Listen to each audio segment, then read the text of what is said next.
यदा यदा हि धर्मस्य ग्लानिर्भवति भारत अभ्युत्थानम् अधर्मस्य तदात्मानं सृजाम्यहम्. ओळखीचा आहे ना हा श्लोक? B.R. चोप्रांच्या महाभारत सिरियलच्या टायटल सॉन्गमध्ये हा श्लोक होता. पण तुम्हाला माहीत आहे ना हा श्लोक भगवद्गीतेतला आहे म्हणून? नव्हते माहीत? मग आता लक्षात ठेवा हा श्लोक भगवद्गीतेच्या 4थ्या अध्यायातला 7वा श्लोक आहे. या व्हिडिओत आपण गीतेतला 4था अध्याय ज्याचे नाव आहे ज्ञान कर्म संन्यास योग हा शिकणार आहोत. यात एकूण 42 श्लोक आहेत. या अध्यायात कर्मयोगाचा इतिहास सांगितला आहे. मनुष्याने अज्ञानामुळे उत्पन्न झालेल्या संशयाचा ज्ञानरूपी तलवारीने विनाश करून कर्म करून भगवंताला अर्पण करावे हे या अध्यायात सांगितले आहे. स्तोत्र अँड मंत्र चॅनलला लाईक, सबस्क्राईब आणि शेअर करायला विसरू नका. नवीन व्हिडिओजचे अपडेट्स मिळवण्यासाठी बेल आयकॉन दाबा. चला तर मग सुरू करूया. भगवद्गीतेतील 4था अध्याय ज्ञान कर्म संन्यास योग. ओम श्री परमात्मने नमः. श्रीमद् भगवद्गीता अथ चतुर्थोऽध्यायः. श्री भगवानुवाच इमं विवस्वते योगं प्रोक्तवानहमव्ययं विवस्वान् मनवे प्राह मनुरिक्ष्वाकवे ब्रवीत्. एवं परम्परा प्राप्तम् इमं राजर्षयो विदुः सकाले नेह महता योगो नष्टः परन्तप. स एवायं मया तेद्य योगः प्रोक्तः पुरातनः भक्तोऽसि मे सखा चेति रहस्यं ह्येतदुत्तमम्. अर्जुन उवाच अपरं भवतो जन्म परं जन्म विवस्वतः कथमेतद्विजानीयान् त्वमादौ प्रोक्तवानिति. श्रीभगवानुवाच बहूनि मे व्यतीतानि जन्मानि तव चार्जुन तान्यहं वेद सर्वाणि न त्वं वेत्थ परन्तप. अजोऽपि सन्नव्ययात्मा भूतानामीश्वरोऽपि सन् प्रकृतिं स्वामधिष्ठाय सम्भवाम्यात्ममायया. यदा यदा हि धर्मस्य ग्लानिर्भवति भारत अभ्युत्थानमधर्मस्य तदात्मानं सृजाम्यहम्. परित्राणाय साधूनां विनाशाय च दुष्कृतां धर्मसंस्थापनार्थाय सम्भवामि युगे युगे.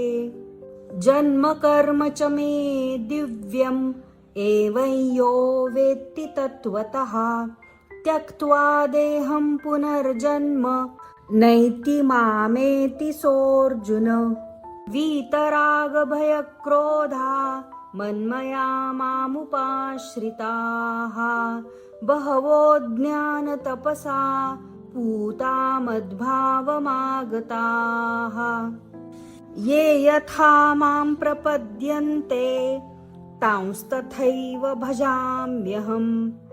मम वर्त्मानुवर्तन्ते मनुष्याः पार्थ सर्वशः. काङ्क्षन्तः कर्मणां सिद्धिं यजन्त इह देवताः क्षिप्रं हि मानुषे लोके सिद्धिर्भवति कर्मजा.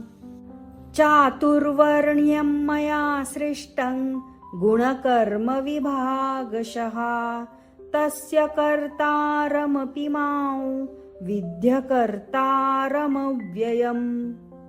न मां कर्माणि लिम्पन्ति न मे कर्मफले स्पृहा इति मां योऽभिजानाति कर्मभिर्न स बध्यते। एवं ज्ञात्वा कृतं कर्म पूर्वैरपि मुमुक्षुभिः कुरु कर्मैव तस्मात् त्वं पूर्वैः पूर्वतरं कृतम्।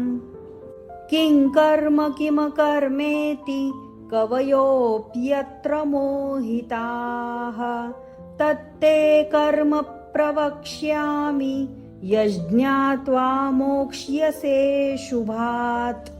कर्मणो ह्यपि बोद्धव्यं च विकर्मणः अकर्मणश्च बोद्धव्यं गहना कर्मणो गतिः।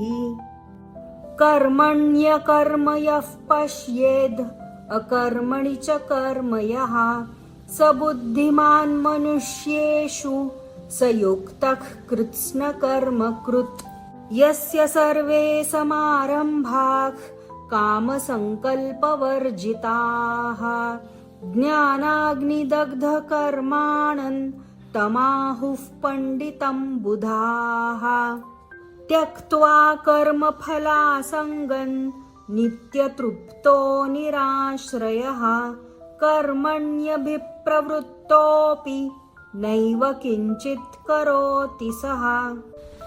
निराशीर्यतचित्तात्मा त्यक्तसर्वपरिग्रहः शारीरं केवलं कर्म कुर्वन्नाप्नोति किल्बिषम्। यदृच्छालाभसन्तुष्टो द्वन्द्वातीतो विमत्सरः समसिद्धावसिद्धौ च कृत्वापि न निबध्यते। गतसङ्गस्य मुक्तस्य ज्ञानावस्थितचेतसः यज्ञायाचरतः कर्म समग्रं प्रविलीयते। ब्रह्मार्पणं ब्रह्महविर्ब्रह्माग्नौ ब्रह्मणाहुतं ब्रह्मैव तेन गन्तव्यं ब्रह्मकर्मसमाधिना।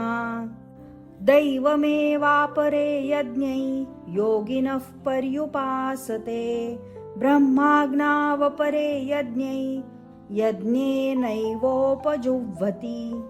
श्रोत्रादीनीन्द्रियाणि यन्ये संयमाग्निषु जुह्वति शब्दादीन् विषयानन्य इन्द्रियाग्निषु जुह्वति।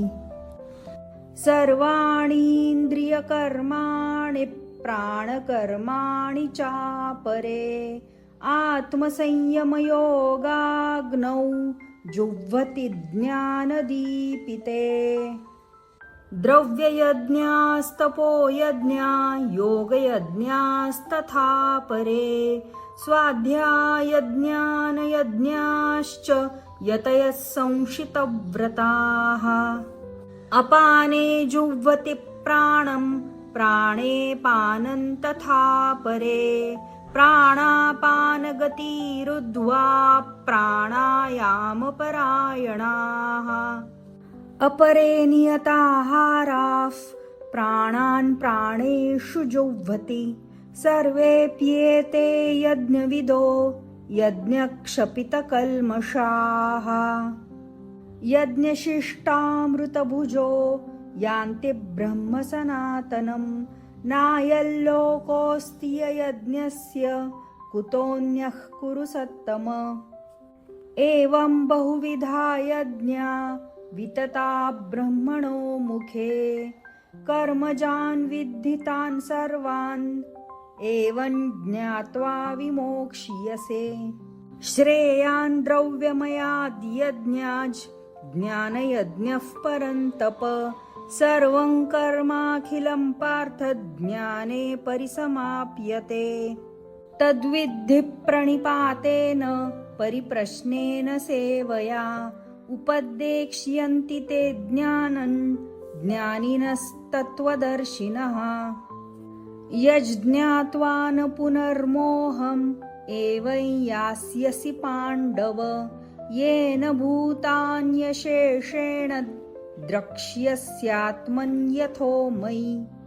अपि चेदसि पापेभ्यः सर्वेभ्यः पापकृत्तमः सर्वं ज्ञानप्लवेनैव वृजिनं सन्तरिष्यसि।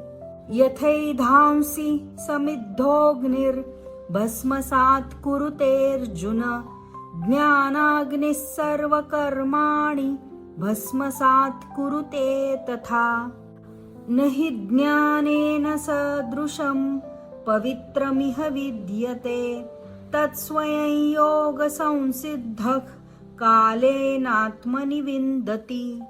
श्रद्धावाल्लभते ज्ञानं तत्परः संयतेन्द्रियः ज्ञानं परां शान्तिम् अचिरेणाधिगच्छति।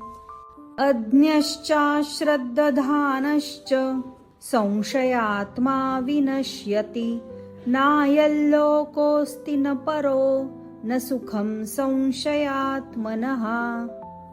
योगसन्न्यस्तकर्माणं ज्ञानसञ्छिन्न संशयम् आत्मवन्तं न कर्माणि निबध्नन्ति धनञ्जय। तस्मादज्ञानसम्भूतं हृतस्थं ज्ञानासीनात्मनः छित्त्वैनं संशयं योगम् आतिष्ठोत्तिष्ठ भारत।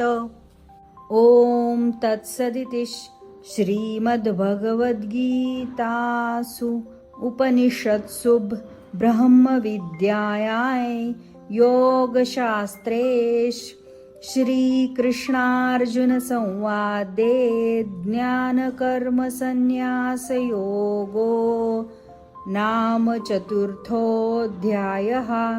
ॐ श्रीकृष्णार्पणमस्तु।